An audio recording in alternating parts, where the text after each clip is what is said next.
Na Halinách bolo počas posledných júnových dní poriadne rušno. Na obľúbenom lezeckom mieste sa stretli správcovia skalných oblastí predovšetkým zo Žilinského kraja, ktorí s dôrazom na bezpečnosť preistili približne 30 lezeckých ciest. Lezci vo výške niekoľko metrov nad zemou vybavení kladivkami, vrtačkami a lepidlom. Pohľad, ktorý sa nenaskytá každý deň.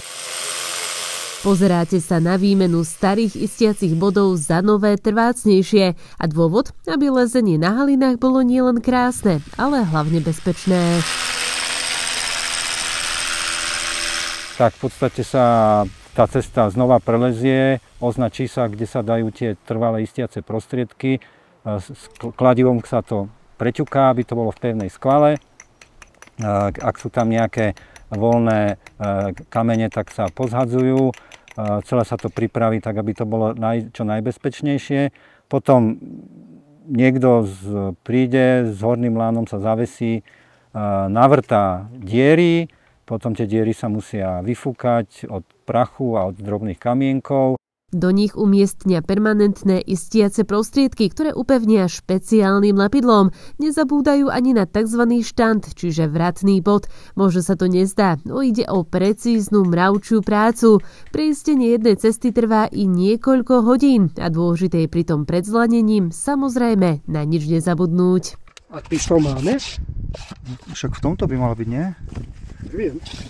Nie. Není.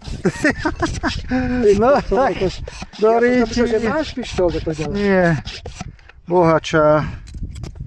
No tak čo to vyťahne, či idem ja to? Jeden koniec musíme potiahnuť k sebe a nám to pošlu. Sa používajú kvalitné nerezové materiály a špeciálne lepidlá, ktoré vydržia 100 rokov. Čiže keď už sa to robí teraz, tak to už sa robí nie na pár rokov, ale na desiatky rokov. Samozrejme, že niekedy nastane situácia, že nejaká skala sa utrhne, niečo sa povolí, tak sa niečo potom doisťuje. Ale keď už sa tie cesty teraz urobia poriadne, tak to je minimálne na 50 rokov akože už pripravené do budúcna.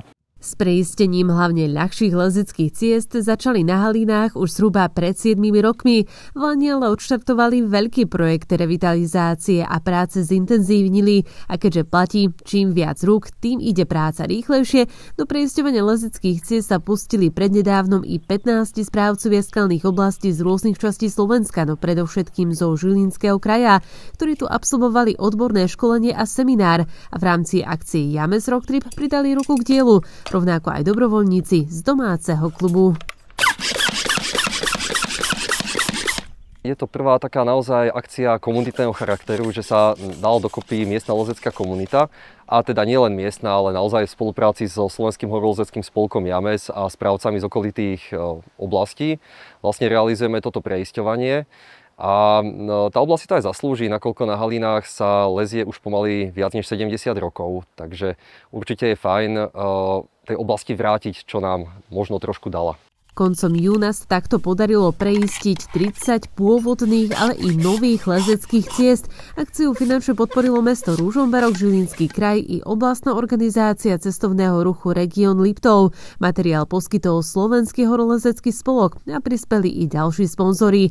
Vo výmene istiacich bodov plánujú pokračovať. Základom všetkého, čo robíme, je myslieť na bezpečnosť. Haliny sa dajú charakterizovať ako cvičné skaly. Na tie cvičné skaly chodíme z toho dôvodu, aby sme sa, alebo kedysi to bolo hlavne tak, aby sme sa pripravili na lezenie v horách. Dnes sa to lezenie posunulo už tým smerom, že športové lezenie na skalách je samostatná športová disciplína. A určite by to malo byť niečo, čo ľudia robia pre zábavu a mali by to robiť bezpečne. Zároveň chystajú i novinku prvého sprievodcu pre skalnú oblasť Haliny i celkovo Dolný Liptov v edícii Skaly na Slovensku. Obsahovať bude podrobné údaje o lezeckých cestách, stupňoch obťažnosti, charakteristike skal i ďalšie pre profesionálnych či začínajúcich lescov užitočné informácie. Vydať ho plánujú na budúci rok. Tento sprievodca bude nielen knižný, ale aj vo forme aplikácie. Takže keď niekto hľadá informácie o lezeckých cestách v tomto regióne, tak sa k ním teraz dostane omnoho jednoduchšie a nemusí prísť sem, kúpiť si knižku alebo si ju objednať, ale len zaplatí si sprievodcu a zistí, že táto oblasť ho zaujíma, vyrazí sem na výlet a veríme, že nie len jedenkrát. Nádherné panoramatické výhľady lákajú na Haliny lescov nielen z okolitých regiónov, ale čoraz častejšie i zo zahraničia. Bežne tu okrem návštevníkov z Česka a Poľska natrafíte i na lescov z Veľkej Británie, Škótska, Slovinska, Švédska či Nemecka.